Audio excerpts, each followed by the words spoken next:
This story began with a Facebook post.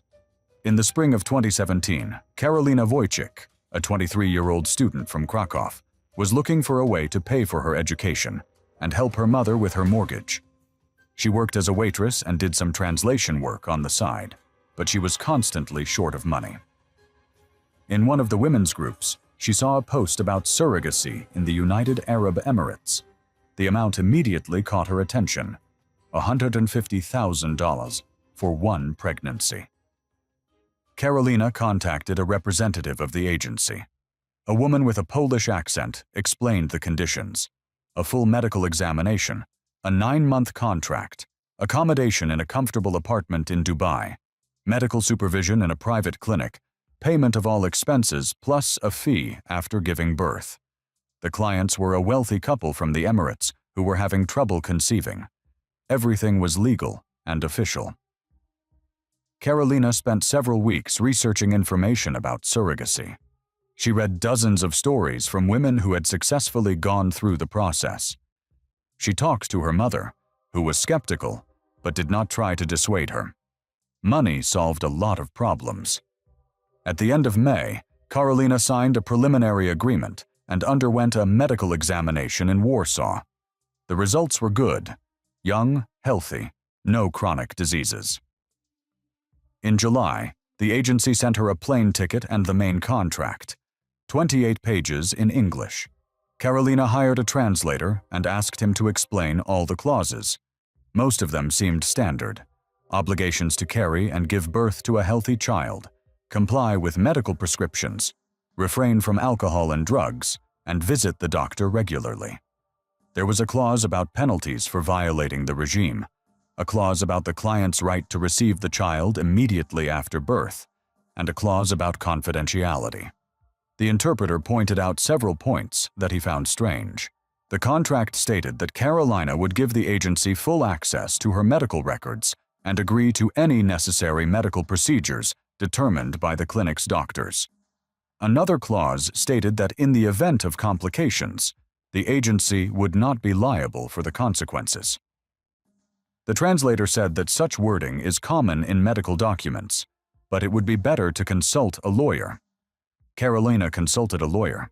The lawyer said that the contract looked standard for international surrogacy, although some clauses were vaguely worded. He advised her to ask the agency for clarification. Karolina wrote to the representative. The reply came 2 days later. All the clauses were standard. The clinic was internationally accredited, and the contract complied with UAE law. There was nothing to worry about. She signed it. On July 23rd, she flew to Dubai. At the airport, she was met by a driver with a sign, who took her to a clinic on the outskirts of the city. The building was modern, glass with the medical center's logo on the facade. Inside, there was marble, air conditioning, and uniformed administrators. Karolina was shown into the doctor's office. Dr. Hassan introduced himself as the chief specialist in reproductive technology. He explained the procedure: first a complete examination, then preparation of the body with hormonal drugs, then embryo implantation. The whole process would take several weeks. Karolina would live in a special residential building attached to the clinic, where everything she needed was available. After successful implantation, she would be transferred to an apartment in the city. The examination took 3 days. Blood tests, ultrasounds, examinations by various specialists. Everything was professional. No red flags. On the 4th day, Karolina was moved to the residential building. The room was small: a bed, a table, a wardrobe, and a private bathroom. The window overlooked the courtyard. The setting was more like a dormitory than a hotel, but it was quite acceptable. The hormone injections began. Every morning, a nurse came, gave her an injection, and checked her blood pressure and temperature. Karolina felt fine, except for a little nausea. She asked when she would be transferred to the city. The nurse replied that after the implantation, she would have to wait. 2 weeks later, the embryo transfer procedure was performed. Karolina signed the consent form and was taken to the operating room. Everything went quickly. under local anesthesia.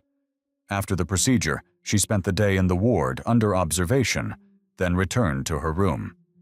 The doctor said that now she had to wait 2 weeks to confirm the pregnancy. The wait was nerve-wracking. Carolina hardly left her room. They brought her books and a tablet with internet access. She contacted her mother via messenger and told her that everything was going well. Her mother asked when she would be coming home. Carolina replied that in about 9 months, as planned. 2 weeks later, the test confirmed the pregnancy. Dr. Hassan congratulated her and said that everything was going well. Now, the observation period would begin. Carolina asked about moving into the apartment. The doctor replied that in the coming weeks, they needed to make sure that the pregnancy was developing steadily. Weeks passed, but the move did not happen. Carolina began to worry. She asked the nurses when she would be discharged. The answers were evasive. Soon, the doctor decides, we need to wait for the test results. She tried to leave the building, but the doors on the first floor were locked with electronic locks. The security guard politely explained that this was for the safety of the patients, and that they could only leave with a pass. In the 6th week of her pregnancy, Carolina was summoned to Dr. Hassan's office. With him was another man who introduced himself as Mr. Al-Maktoum, the agency's lawyer. They asked her to sit down and placed some documents in front of her. Dr. Hassan explained that when she signed the contract, there were some addenda that she might not have read in full. He spoke calmly and methodically. In particular, addendum number 3, which she had signed along with the main contract. Carolina did not remember any addendum number 3. She asked to see it. Mr. Al-Maktoum handed her a folder. Inside were pages in English, with her signature and the date at the bottom, July 2017. Carolina began to read. The text was legalese, complicated, but the gist was clear. She agreed to participate in an extended surrogacy program, which involved carrying at least 10 pregnancies over a period not exceeding 15 years. She read it twice. 10 pregnancies. 15 years. It was impossible. She had signed a contract for 1 pregnancy, 9 months. She said this out loud. Mr. Al-Maktoum replied that her signature was at the bottom of each page and that everything was completely legal. Carolina tried to object. She said she had been deceived, that she didn't understand what she was signing, that she wanted to terminate the contract and return home. Dr. Hassan shook his head. He explained that according to UAE law and the terms of the contract, she could no longer unilaterally terminate the agreement. The pregnancy had begun. The embryo had been implanted. Termination of the pregnancy was prohibited without medical indications. And after giving birth, preparations for the next pregnancy would begin. She asked what would happen if she refused. Mr. Al-Maktoum replied that in that case, the agency would be forced to apply penalties in accordance with the contract. The amount was $2 million, plus all medical expenses. Criminal prosecution for fraud and breach of contract is also possible in the UAE, where the punishment for this can be severe. Carolina sat in shock. $2 million, a criminal case. She didn't understand how this had happened. She asked for a lawyer and wanted to contact the Polish consulate. Mr. Al-Maktoum said that she had the right to a lawyer, but first recommended that she carefully review all the documents she had signed.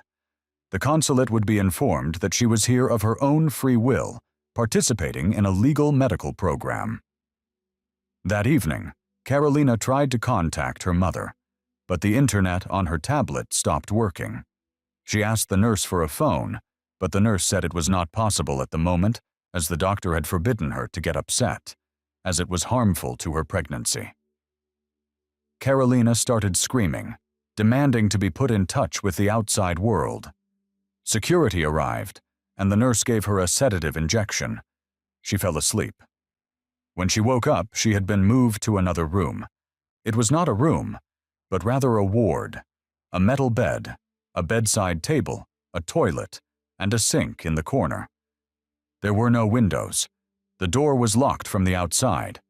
The walls were painted white, and the lighting consisted of cold, fluorescent lamps.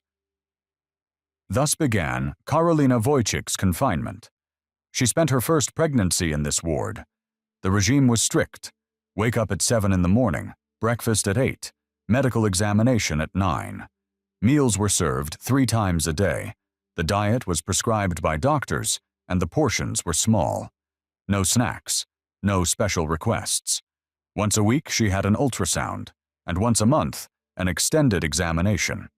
Karolina tried to protest, refused to eat, and demanded to meet with consulate representatives. The staff ignored her demands. When she refused to eat, they put her on IV drips with nutrient solutions. When she screamed, they gave her sedatives. After a few weeks, she realized that resistance was futile. The only thing she could control was her mental state. The pregnancy proceeded normally. Dr. Hassan conducted regular examinations, monitored the development of the fetus, and adjusted vitamins and supplements. He treated her not as a person, but as a patient, a carrier. He asked questions only about her well-being and symptoms, no personal conversations. At 38 weeks, Karolina went into labor. She was taken to the maternity ward, which was located in the same complex. The birth was natural, without complications. The baby was a girl, healthy, weighing 3 kilograms, 200 grams. Karolina saw her for a few seconds. Then the newborn was taken away. She never saw her again. After the birth, she was given 2 days to recover. On the 3rd day, Dr. Hassan came, examined her, and said that everything was fine. The uterus was contracting normally. In 2 weeks, preparations for the next pregnancy would begin. Karolina just remained silent. She no longer had the strength to argue. Preparations began 3 weeks later. Again, hormone injections, again, tests, again, waiting for ovulation. A month later, the second implantation was performed. The pregnancy was confirmed. The cycle repeated itself. The second pregnancy was more difficult. Karolina gained weight, developed edema, and her blood pressure rose. The doctors adjusted her treatment and added medications. The delivery was more complicated and required an episiotomy. The baby was a boy and was taken away immediately. After the second birth, Karolina tried to figure out where she was.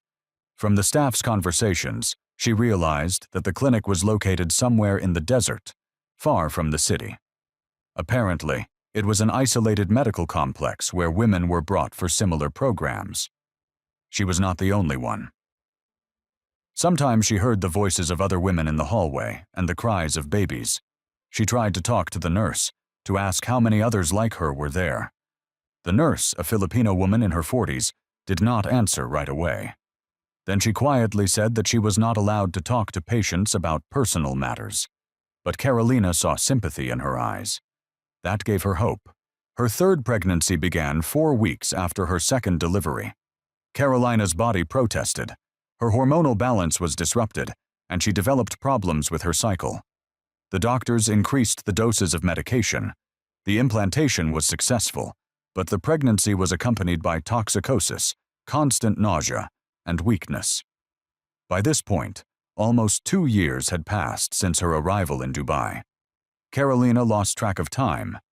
The days merged into one gray mass. Examinations, injections, tests, ultrasounds, childbirth, a short break, and then preparation again. Her body had turned into a machine for carrying children. The doctors only made sure that she did not die and could continue to give birth. During her third pregnancy, she asked Dr. Hassan who the children were given to. He replied that it was none of her business. The children were given to families according to contracts. Each pregnancy was paid for separately. The money was accumulated in her account, and she would receive it after fulfilling all her obligations. Karolina did not believe him. She understood that she would never see the money. After her third delivery, her physical condition deteriorated. She developed vein problems, varicose veins, back pain, and hormonal imbalances. The doctors provided supportive care, but nothing more. the minimum necessary to continue the program. During her fourth pregnancy, she had a miscarriage at 12 weeks. Carolina was taken for a D&C, which was a painful procedure. Dr. Hassan was unhappy, saying that it reduced the effectiveness of the program. She was given 3 weeks to recover. Then the preparation began again. The fourth successful pregnancy ended in premature birth at 36 weeks. The baby was small, but survived. After giving birth, Carolina was transferred back to the ward. She had stretch marks all over her stomach, her breasts sagged, and her hair began to fall out. She was 26 years old, but she looked 40. Somewhere between her fifth and sixth pregnancies, she tried to kill herself. She saved up the sleeping pills she was given and took them all at once. She was found unconscious in the morning, pumped out, and put on an IV. After that, her medication was strictly controlled, and she was forced to swallow it in front of a nurse. Psychologically, Carolina was on the verge of collapse. There were days when she just lay there, staring at the ceiling, unresponsive. There were days when she cried for hours. The staff paid no attention. The only thing that mattered was her ability to carry her next child to term. During her sixth pregnancy, something happened that changed her situation a little. A new intern, a young doctor named Ahmed, arrived at the clinic. He was about 30 years old and looked different from the rest of the staff. There was less indifference in his eyes. During one of the examinations, he lingered and asked her how she was feeling, not formally, but in a human way. Carolina cautiously tried to find out if he knew what was going on in this clinic. Ahmed replied evasively, saying that he was new here, doing his internship. She asked if he could help. He looked at her for a long time, then shook his head and left.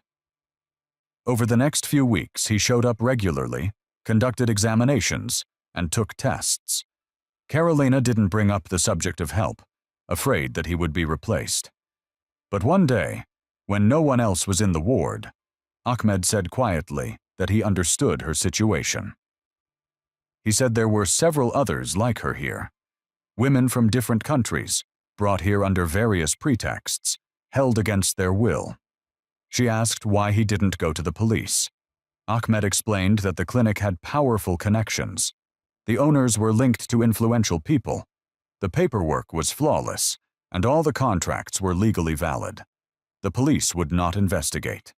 Moreover, if he tried to do something, he would simply be fired, or worse. Carolina asked him to pass on a message to her mother, at least to let her know that she was alive. Ahmed said it was dangerous, but he would think about it. A week later, he came back and said he had tried to find information about her. It turned out that Carolina Wojcik was officially dead. The clinic's database contained documents, a death certificate dated a year earlier. The cause of death was complications during childbirth, thromboembolism. The body was allegedly cremated and the ashes sent to the family. Carolina didn't believe it at first. Then she realized that this explained why no one was looking for her.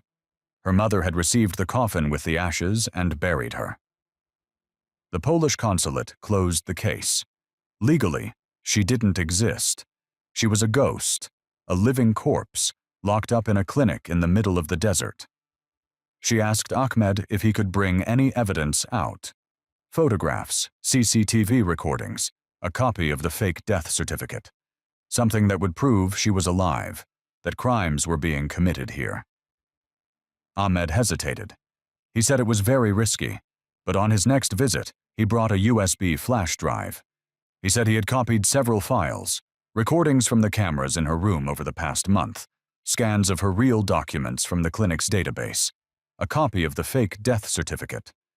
That might be enough to raise the issue. Carolina asked what he was going to do. Ahmed replied that he knew a journalist in Dubai who was involved in investigations. He would pass the materials on to him anonymously. Then we would see what happened. 3 weeks passed. Nothing changed. Carolina continued to carry her 6th pregnancy. The delivery was difficult, with bleeding. She was saved, but her uterus was damaged. Dr. Hassan said that this might be her last pregnancy, and that she needed to be examined. The examination showed that she could still carry children, but with an increased risk. The clinic's management decided to continue the program. They began preparations for the 7th pregnancy. Then, unexpectedly, the police arrived at the clinic. It was a normal morning. Carolina heard shouting, doors slamming, and footsteps in the hallway. Then her door opened, and 2 uniformed police officers and a woman in business suit. The woman introduced herself as a representative of an international human rights organization. She said that they had received information about the illegal detention of people in this clinic. They conducted an inspection and found violations. The clinic was closing, and all patients held there against their will would be released. Carolina cried. She couldn't believe it was real. She was taken out of the ward, transported to a hospital in Dubai, and given a full medical examination. Over time, it became clear that 11 women in similar situations were being held at the clinic. They were from different countries: the Philippines, Ukraine, Romania, Ethiopia. All of them had been lured with promises of high earnings and were being held against their will. The investigation revealed that the clinic was indeed connected to influential people, but the publication of the materials in the international press caused such a stir that the UAE authorities could not ignore it. Dr. Hassan, several employees, and the owner of the agency were arrested. Mr. Al Maktoum disappeared, probably leaving the country. Carolina was returned to Poland. Her mother was in shock. She had actually buried her daughter a year ago, receiving ashes that, as it turned out later, were just ash. The reunion was difficult, full of tears and mistrust. Physically, Carolina was exhausted. 7 pregnancies in 4 years had ruined her health. Doctors in Poland said she would no longer be able to have children, as her uterus was irreversibly damaged. Psychologically, she suffered from post-traumatic stress disorder, depression, and anxiety. She began working with a psychotherapist. The trial of the clinic's owners dragged on. The UAE extradited several defendants, but some remained out of reach. Compensation to the victims was symbolic, and most of the clinic's assets were withdrawn or frozen. Carolina's story received widespread publicity. Journalists wrote articles and made documentaries. She gave interviews and talked about what she had been through. She wanted people to know that this kind of thing could happen, that contracts signed in desperation or trust could turn into a life sentence. Ahmed, the intern who helped her, also testified. He was fired from the clinic immediately after the information was leaked, but he had no regrets. He said in an interview that he couldn't remain silent when he saw what was happening to these women. Now, several years later, Carolina lives in Krakow. She volunteers for an organization that helps victims of human trafficking. She speaks at conferences, warning women about the dangers of dubious contracts abroad. She is still undergoing therapy and still has nightmares. She says that the main thing she has realized is that there are places and people in the world for whom a human being is not a person, but a resource. Biological material that can be exploited as long as it functions, and that no amount of money is worth risking your freedom and your life. The 7 children she gave birth to now live in different families. She does not know where they are, what their names are, or who is raising them. Under UAE law and the terms of her contracts, she has no relationship with them. Legally, she was never their mother. She was only a surrogate. This is what she has to live with every day.